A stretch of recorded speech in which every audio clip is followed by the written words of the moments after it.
A sardonic hardware store clerk is accidentally transported to 1300 AD, where he must retrieve the Necronomicon and battle an army of the undead so he can return home.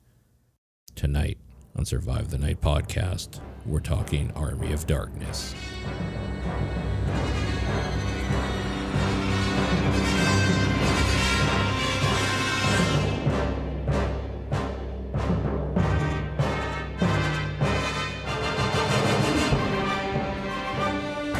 Okay, we're here, we're back, we're going to talk about the final edition, I guess, in the Evil Dead trilogy.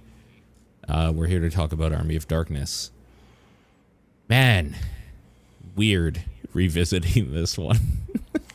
This is, I think, the first time I've seen this thing in a quality higher than VHS. Oh, man.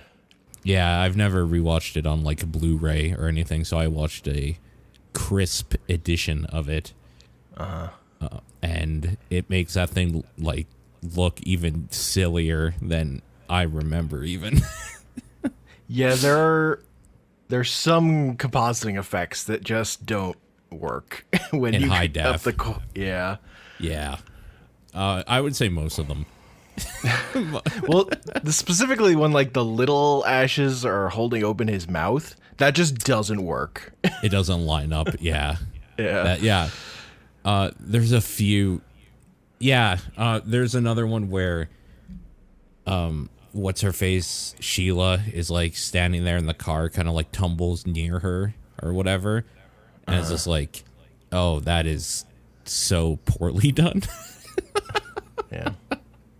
Yeah, no, it's crazy, but this is, I think, the official one that is full, mainly comedy with a bit of horror mixed in, where Evil Dead 2 was kind of a horror with comedic stuff in it, I would say. This is way more like silly.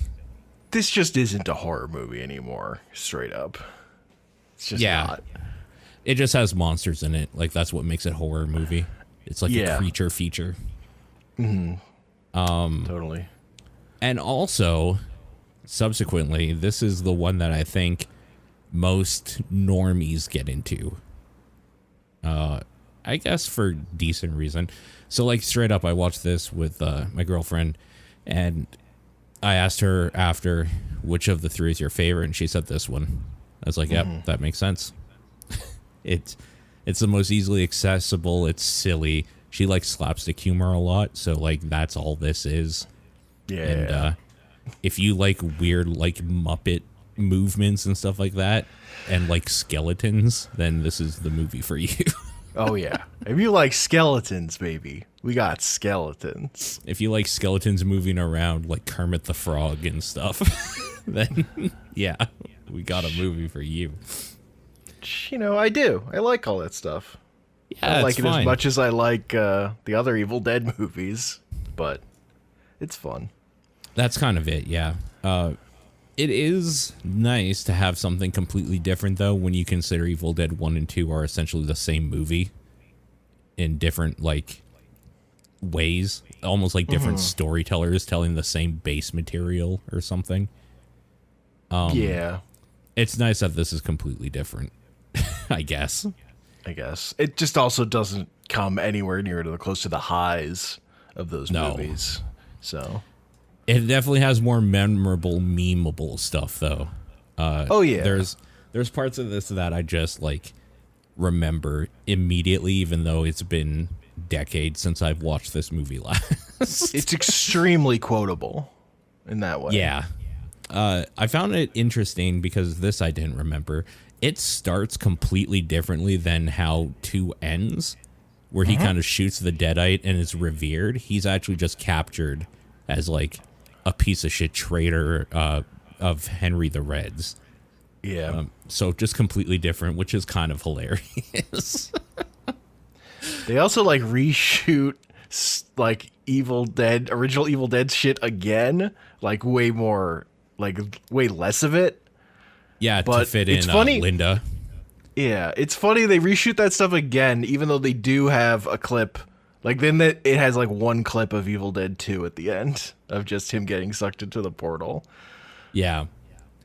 It's pretty great, and I love that they changed Linda again to Bridget Fonda this time. Why not? Sure. It's pretty great. Yeah, I don't know, not a whole lot right from the beginning of stuff that's too important. Until they get to the well or whatever, the pit, I guess is what they call it in this. Well, which version did you watch? I watched the director's cut.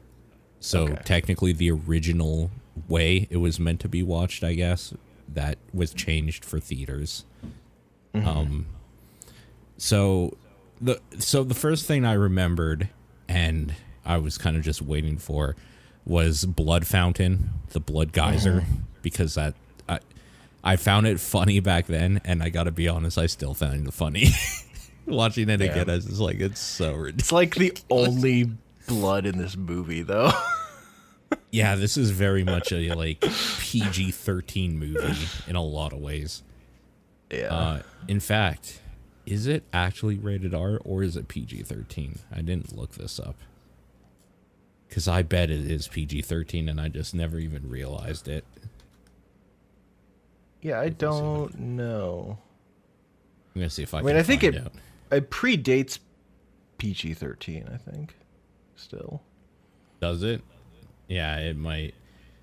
Honestly, I don't even know where you'd find that because it's not on IMDb. So, I don't see it on Wikipedia. So.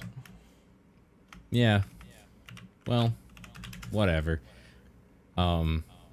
Either way, it is definitely not what you would call a hard R in any way. If it is an R. It is extremely silly. It's honestly basically a Muppet movie. It's basically a Muppet movie. Like Muppets Army of Darkness or something. Oh, it has to be an R. That lady gets her shirt pulled off. Yeah, you're right. And there is like, I don't know, monster horror elements and stuff. Like things that wouldn't be great for a child to see, but the 80s and 90s were a different time to be a child, so we've seen some fucked up shit. Yeah, but PG-13, but also PG-13 is like late 90s, I think it gets like invented or something. Is it? Oh, okay. It's first from some Spielberg movie is why it was invented. Is it Jurassic Park? I bet it's Jurassic Park.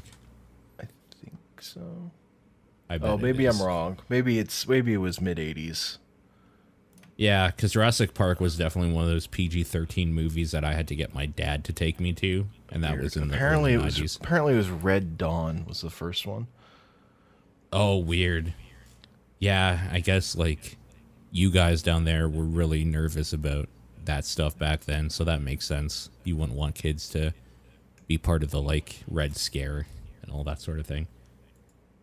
Weird. Oh, and I guess it got created after Temple of Doom had come out as a PG, and parents were pissed.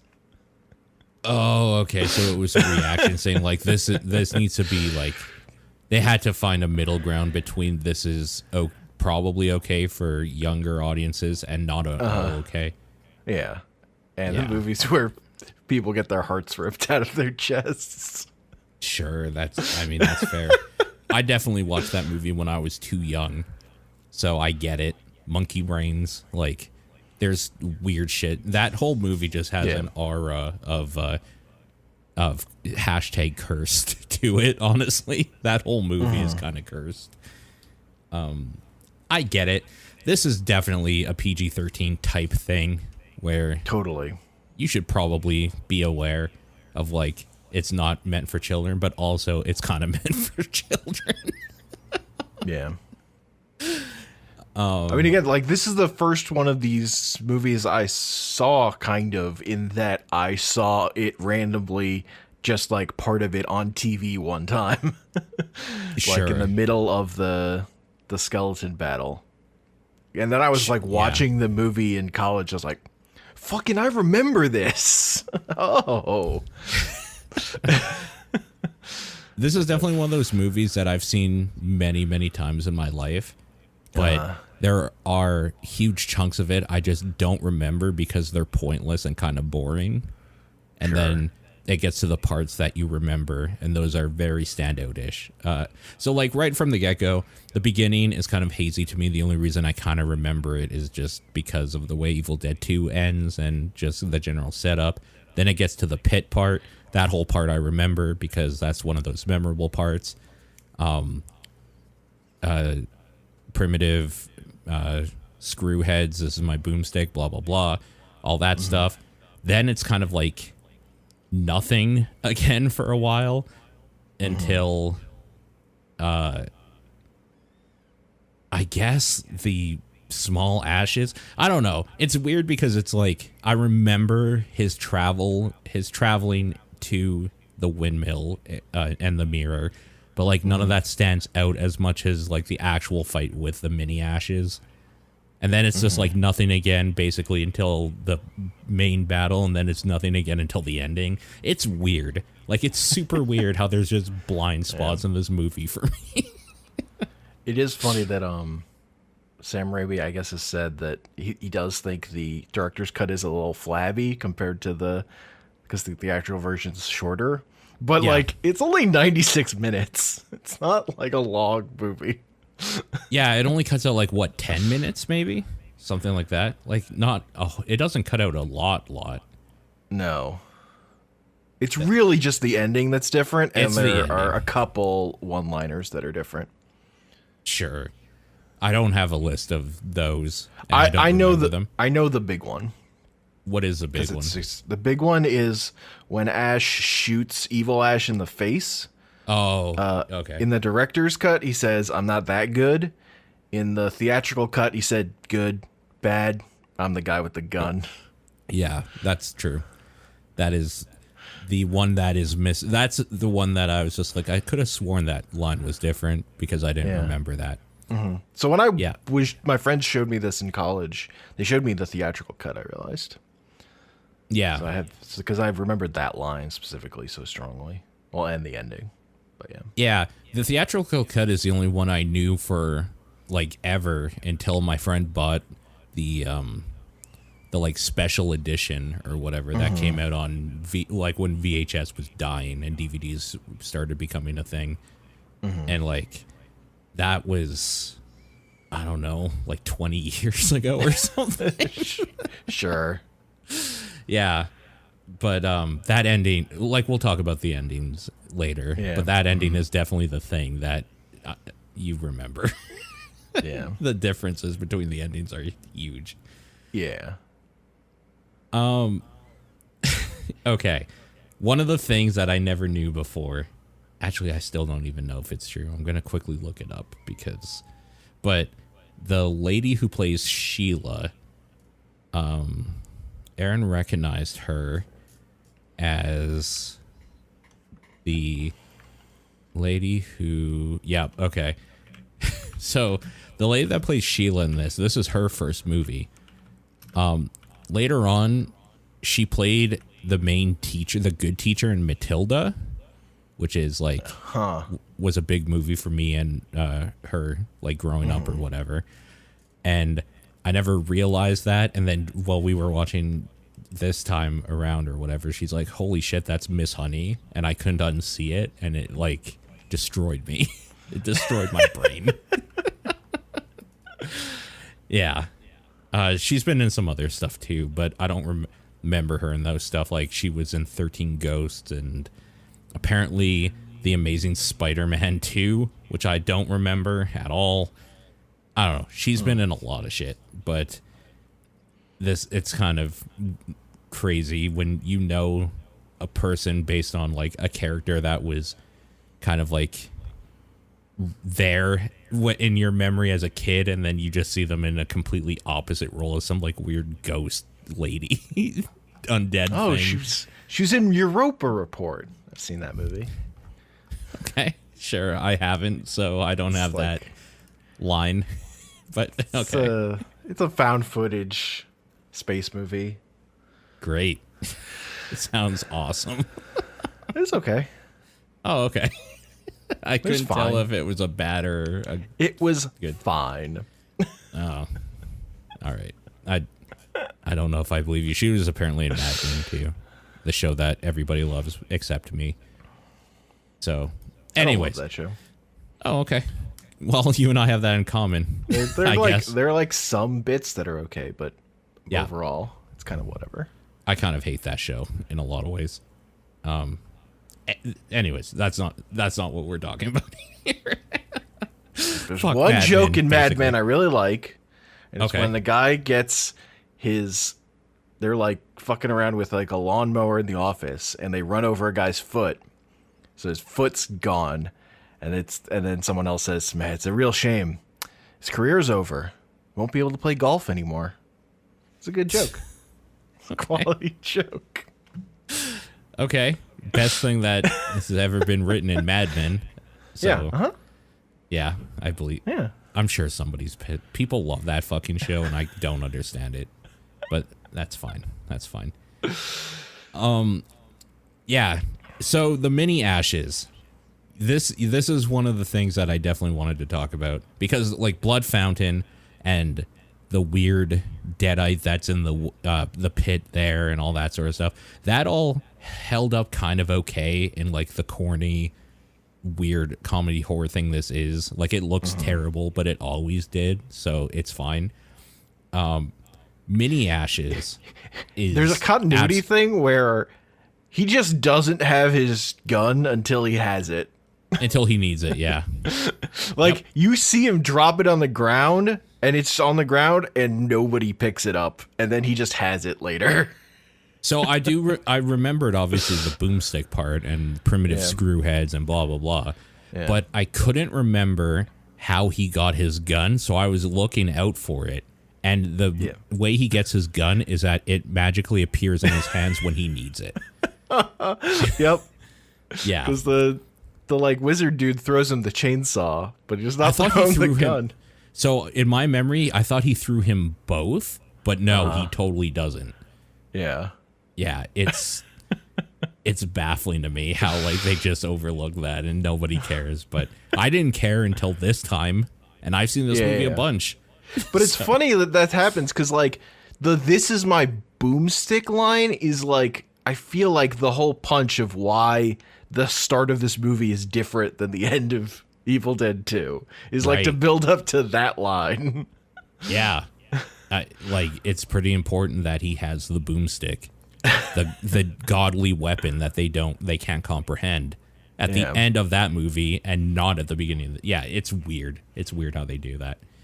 Also, him like describing it as like being a specific S-Mart model of this gun he found randomly in a shed in the woods. Yeah, 12 gauge double barrel Remington.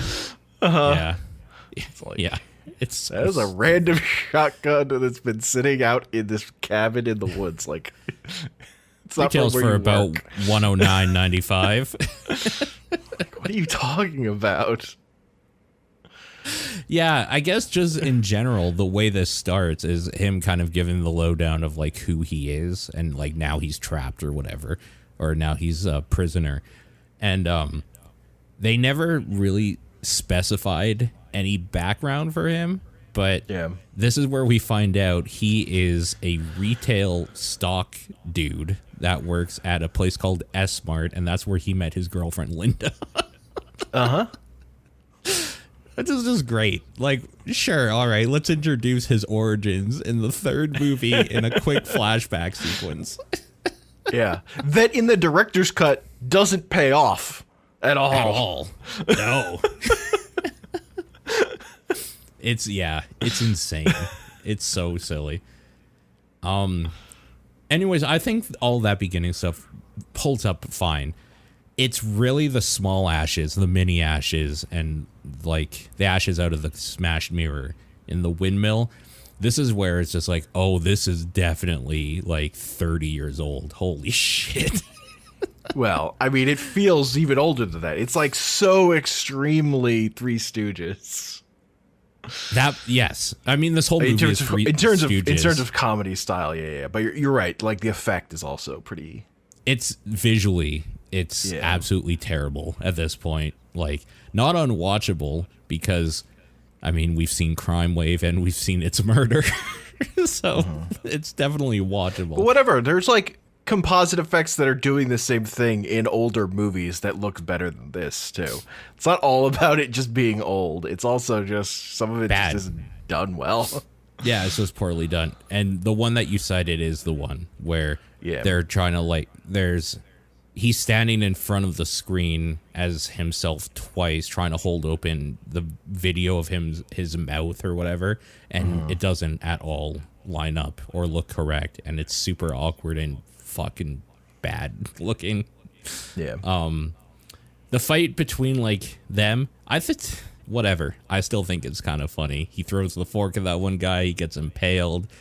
The fucking London Bridge is falling down while he's trying to step on them. Then they poke him with a nail and just do the like "My Fair Lady" ending. It's so stupid. Everything about he falls on the grill and gets stuck to it, so he has to get the spatula or the scoop to like, scoop his face off. Yeah, to pry him off, and then there's no burn mark after. Like, for slapstick lovers, this is definitely the first like really funny.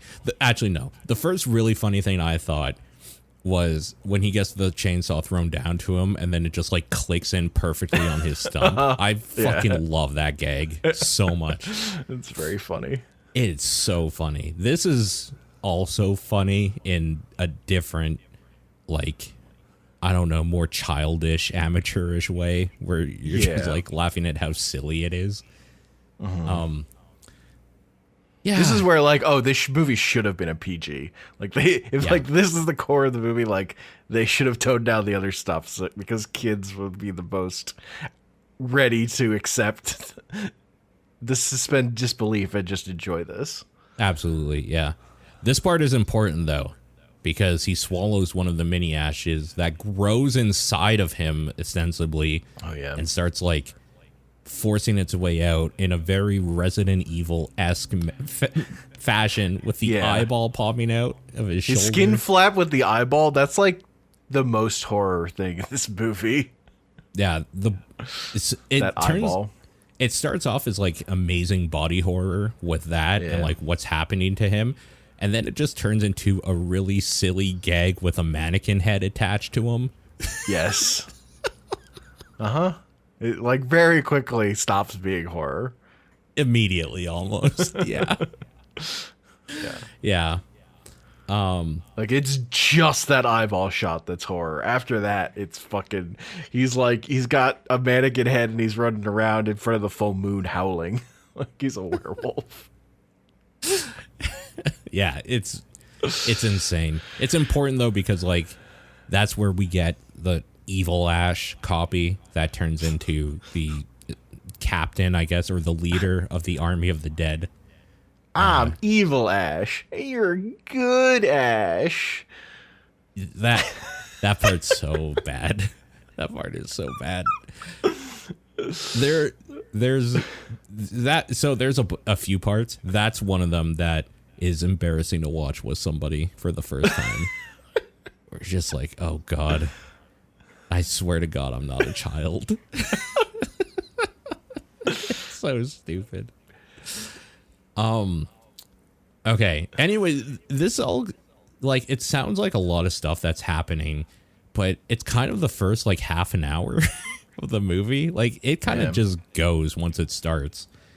A lot of stuff kind of happens because the most important part is Ash gets to the Necronomicon to do the thing to bring it back to them and fucks it up, and that's kind of like where the second half of the movie happens. So like the Necronomicon has actually nothing to do with the end of the movie in this one like it kind of does in the others. It is the inciting action that turns everything bad for the climax, which is kind of interesting that like the thing that was super important in the other ones is just kind of there in this one.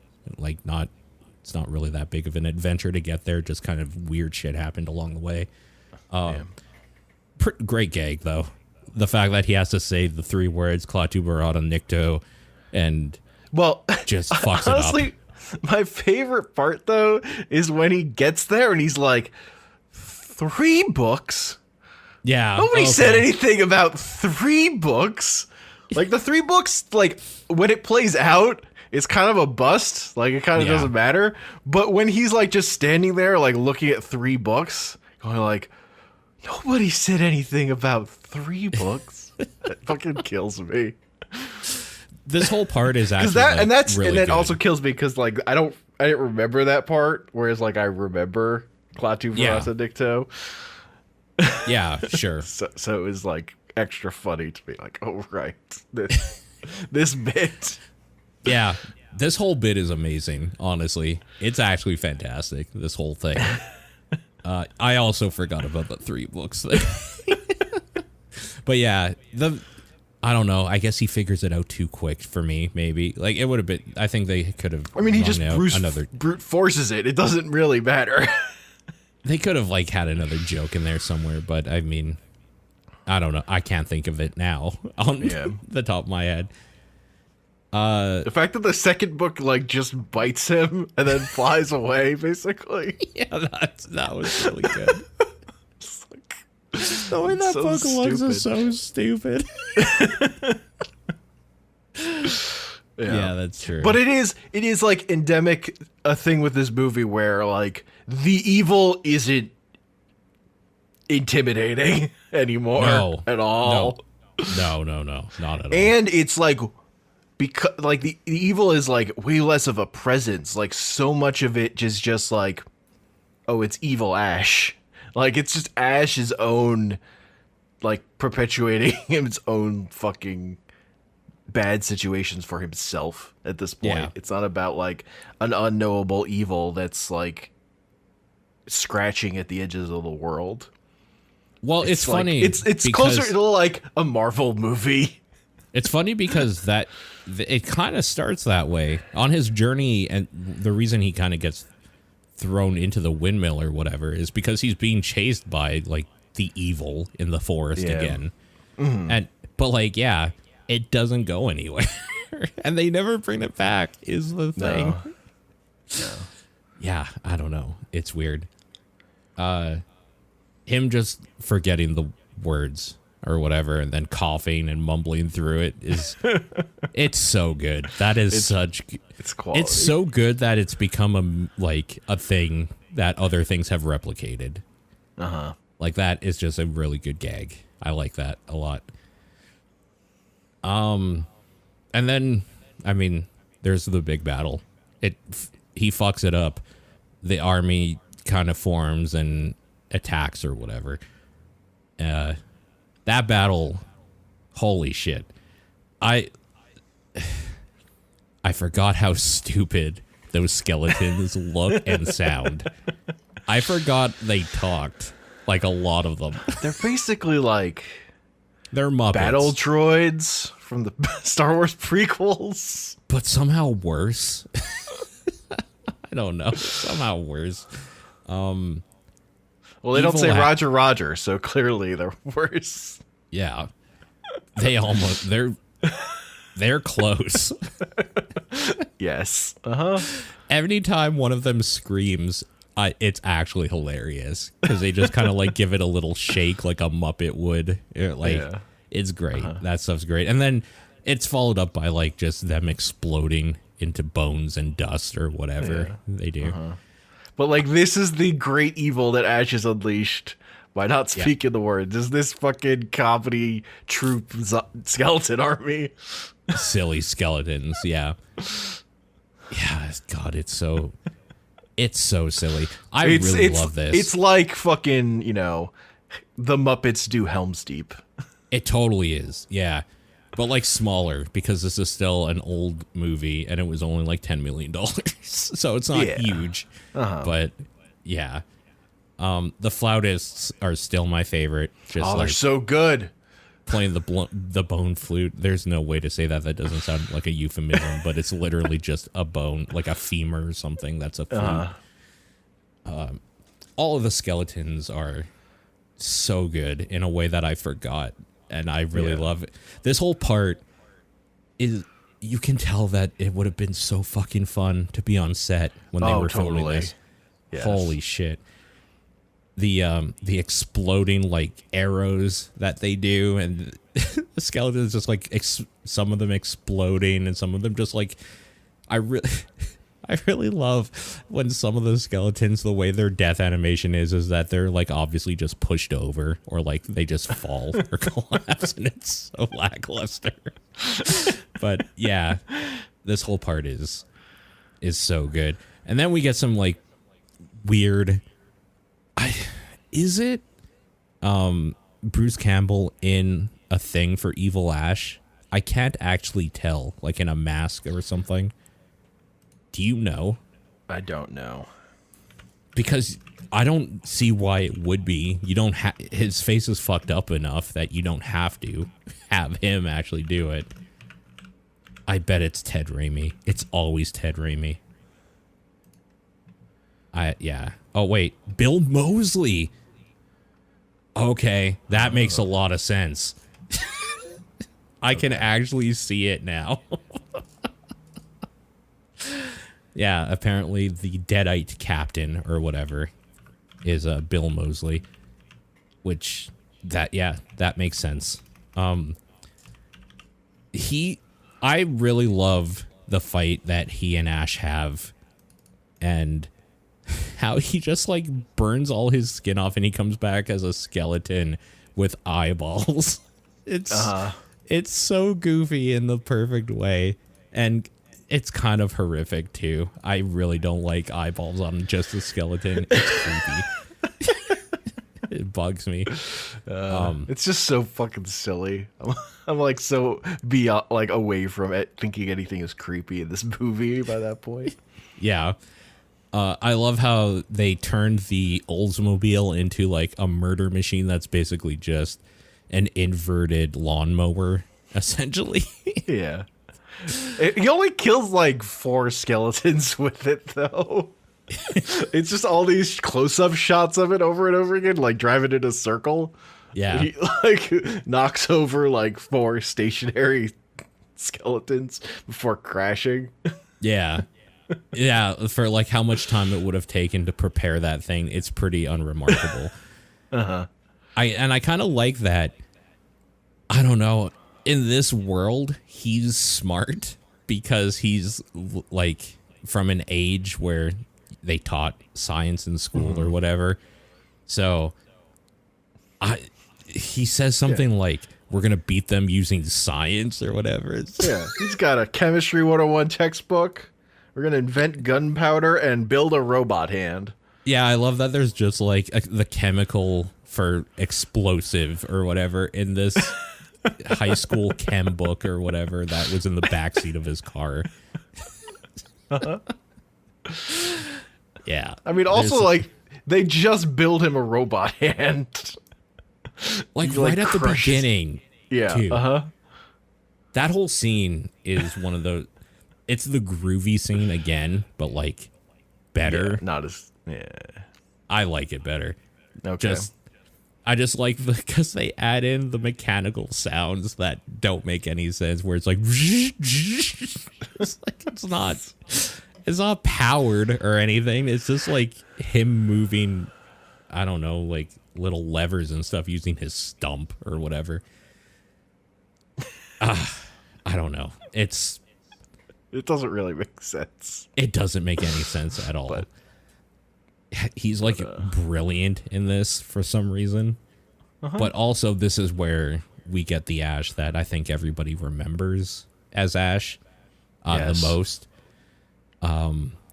Give me some sugar, baby, or whatever. Like that whole scene is really weird where Sheila throws the rock at him at the very beginning, and then like after he saves him from the Deadite that gets out of the pit or whatever and kind of lets Henry the Red go, they're kind of like feeding him grapes and stuff, and he's just like, first you want to kill me, now you want to kiss me. It's like, this writing is terrible. This is such bad writing. You found me beautiful once. Honey, you got real ugly. That line is great still. Stupid. Yeah, I'm really bummed that I didn't have the good, bad, I'm the man with the gun or whatever. Yeah, that line's so good. That's one of the like main lines. I really like the primitive screwheads line. I just find that one pretty funny. And also boomstick. Like that line is just iconic for a reason. That's just a good part in general. Anyways, they beat the Deadites. Like, I don't know. What do you want me to tell you? If you want to watch it, you should. You should just watch the movie and like see that battle because it's ridiculous. They beat the Deadites and unite Richard and Henry's armies into one because they're common enemy sort of thing. That's kind of just like a subplot that doesn't matter that exists in this. Yeah. Yeah, it's just there to set up like why he would have been captured. It's like, well, maybe he was captured because he wasn't trusted because he was part of this other group, or like it's just so haphazardly thrown together for no reason. And the payoff, there's no payoff or anything. But whatever. I mean, it just feels like it's just D&D lore or whatever. Like, this is just the situation that exists in this time period, so we're gonna have to deal with it. Whatever. Yeah. It doesn't matter for our story we're telling, but it exists. Yeah, absolutely.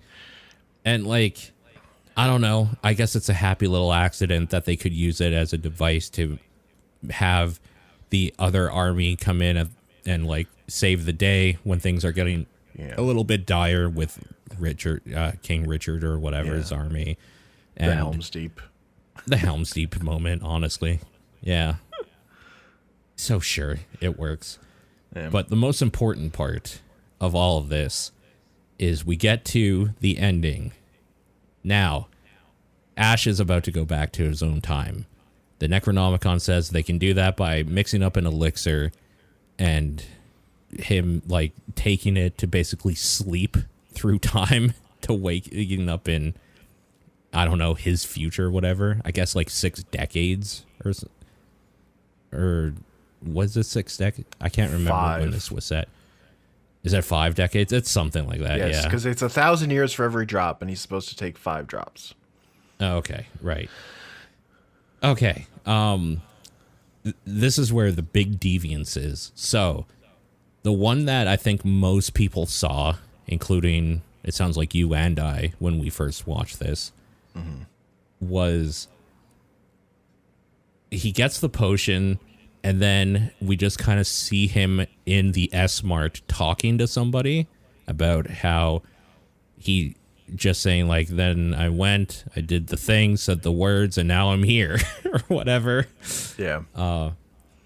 And the big, it says back then I could have been king, but I could have been king. Yeah. But I could be king here too or whatever. Yeah. The hail to the king baby line at the end. Yeah. A Deadite attacks in the store.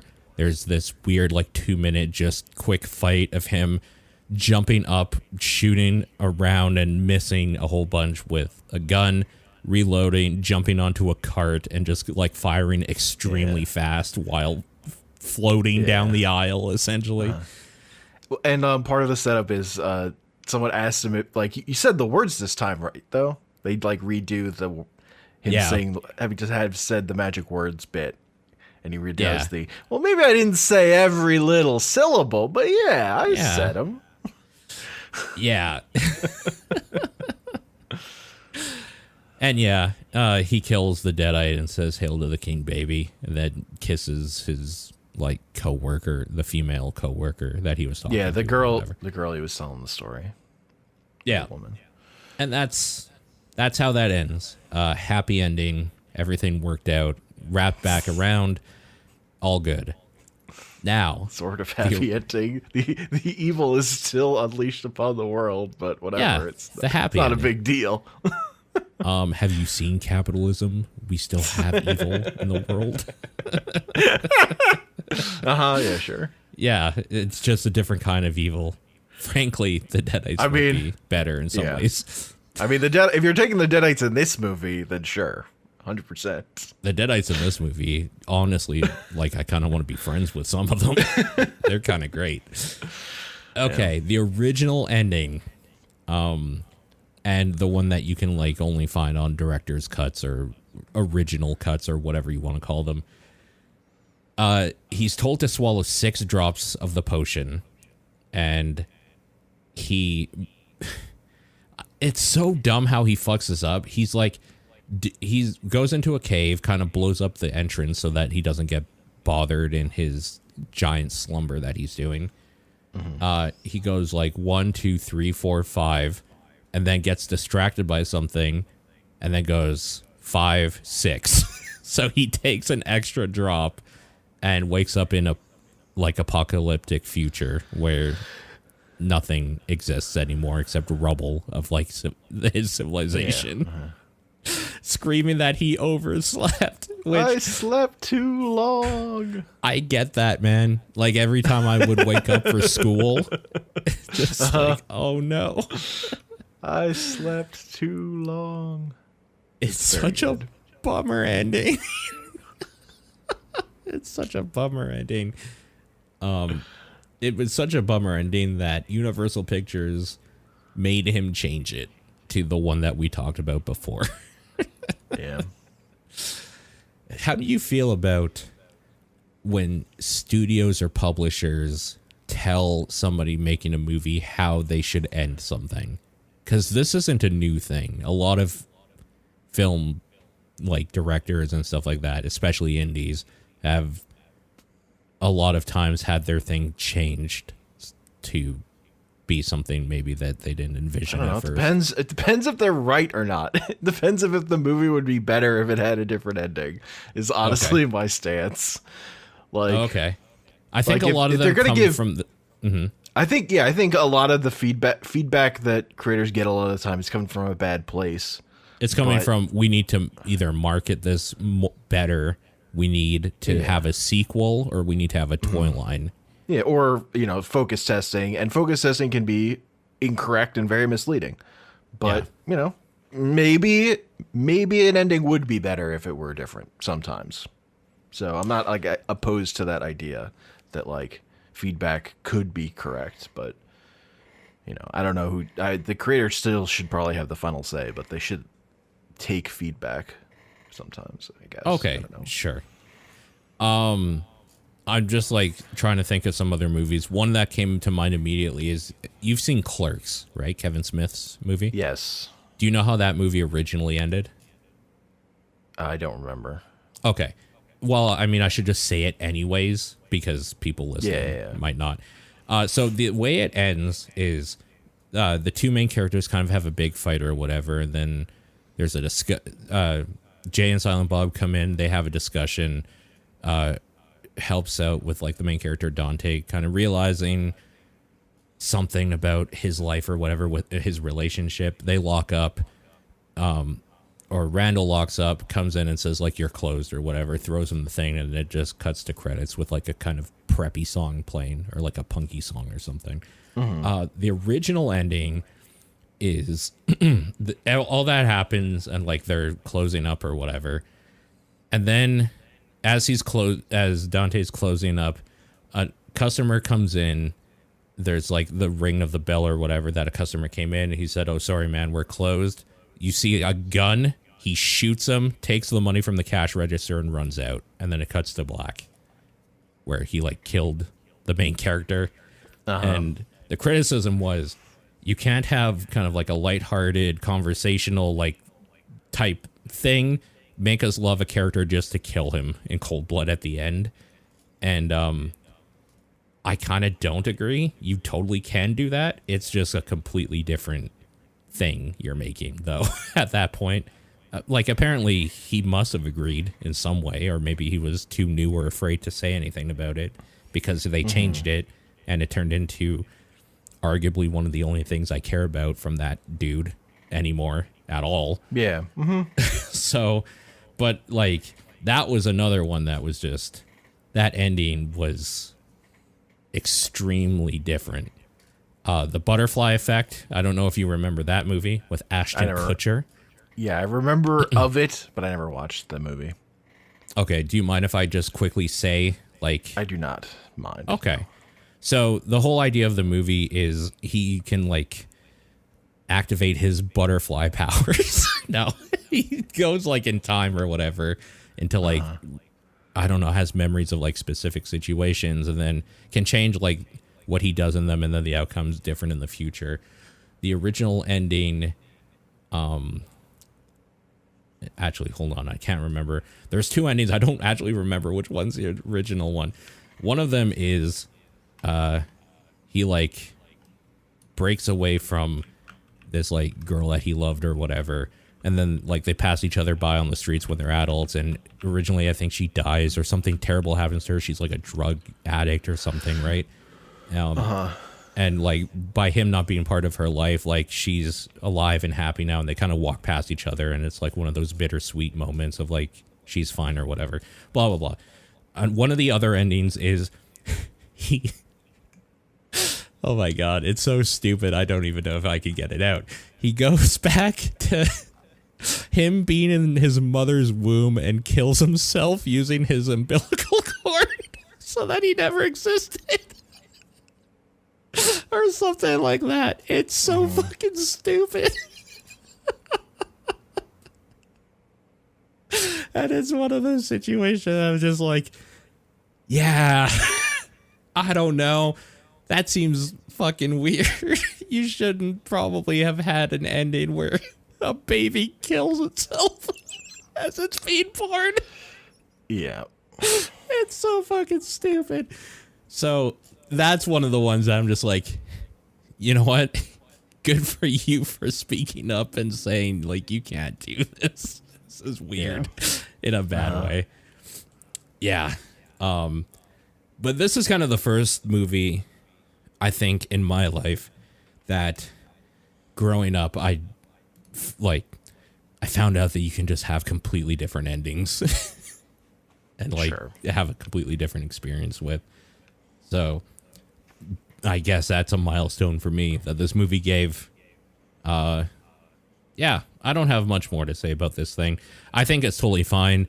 I don't understand personally why it's as revered as it is. Yeah. But it's fun. Like, I had a fun time rewatching it. I don't think I need to again for a while, though. Sure. Yeah, I basically agree with that. I think my take on the ending thing is just like, the ending to this movie doesn't matter. Like, either of those endings is fine. Like, Right. it's kind of not a big deal because it's such a silly thing. It just matters that, like, yeah, Ash is gonna like walk into more nonsense. Like, that's just what his life is gonna be. And Right. Yeah, exactly. But even then, like, they would have just made him walk into more stuff. Like, they obviously don't care about the continuity that much. Totally. They made Evil Dead 1 twice. Like, I mean, you can easily make a movie where Ash is in a post-apocalyptic world where there are people fighting the Deadites. Like, that's very easy to conceive. Sure. Yep. Or he wakes up early in another, like, yeah, you could do whatever. You can do whatever. Whatever. Yeah. Ted Raimi was harder to spot in this one for me. He's in there as a bunch of random things, but he's like, you've got my steel. Oh, was that him? Yeah. Okay. He's like the second person to sidle up to team up with Ash to like, or after Ash's speech to say yeah. Okay. I looked it up. He is Cowardly Warrior, second supportive villager. Yes. Anthony. Supportive villager. Anthony, the S-Mart clerk, and Skeleton Voices. Which, that makes sense. That makes sense. Yeah, I think this movie did some big numbers, right? Okay, I got 21.5 million. Budget was 11 million, so it almost doubled its budget, which is pretty good. And I'm just seeing if there's anything. Oh, apparently Danny Elfman wrote the song that plays during the like fight, the March of the Dead theme. I didn't know that. That's kind of cool. Yeah, I don't know. This is kind of the one people cite as the one they like. This is definitely the one with the most memorable like cover artwork out of all of them, I think. Particularly the Japanese poster. The Japanese poster is absolutely fantastic. Yeah. Yeah. Also, there's nothing about this that makes you think it's an Evil Dead movie, which is why we've talked about this before, how growing up we kind of didn't know when we were watching that. It's like, oh shit, Yeah. that's like part of this thing or Yeah. whatever. It's a medieval fantasy comedy. Yeah. Does it even say anything about Evil Dead on it? Because it says from the director of Darkman, Army of Darkness. It has nothing about the Evil Dead on it, which is weird. Yeah. That's so weird. It says Bruce Campbell versus the Army of Darkness at the beginning on the title card. Yeah. Yeah, I guess that kind of started. There's a bunch of like versus. I can't remember if it's like Ash versus. There's an army of. Yeah, sorry, I'm looking it up here. In the comics, there's a lot of versus stuff specifically too. Yes, like that's how they frame a lot of that stuff. they have like Darkman versus Army of Darkness versus Reanimator. I don't know. It's weird. Marvel Zombies versus the Army of Darkness sounds like something I should read. That sounds like something I should read. Very silly that exists. Yeah. We should quickly talk about our hierarchy now. Now that we've seen the main three. Sure. Where do we rank them with fresh eyes? What is your third place? Your lowest of the Army three? of Darkness. Yeah, I agree. Easily. This is the easiest choice ever. What's your number 2? My number 2 is still The Evil Dead. Okay. This is where we're inverse then. I still like Yes. The Evil Dead more, and I could honestly I understand liking Evil Dead 2 as the number 1 choice. Depending how I feel, I think that's even interchangeable, honestly. It's just the Evil Dead has more of a like important base role in my memory and my nostalgia. It was the third of these movies I saw. That's also, part of it. Sure, I have yeah. more. I saw Evil Dead 2 like all the way through kind of first. So that one's kind of more Sure. cemented in my head, and I just appreciate it for its high points and I overlook its low points. Of which there's a few, just in general. Yeah, and those low points are like what keep it from being like my favorite horror movie. Uh-huh. It's like, it's not my favorite horror movie, like, period or whatever. It's no Return of the Living Dead for me, but Yeah. Yeah, no, that's understandable. but it's very good. I will always love the scene with everything laughing. That's just Yeah. Everything I want. laughing. And Dead by Dawn is like the thing that sticks in my memory for that movie specifically. Yeah. Okay. Do you have anything to end off on with this movie? Any final thoughts? No, I think that's it. Yeah, I agree. Okay, well, that's it for the main stuff. Now we get into some weird, juicy side shit when we come back. So we're going to be watching and talking next time on Evil Dead the Musical.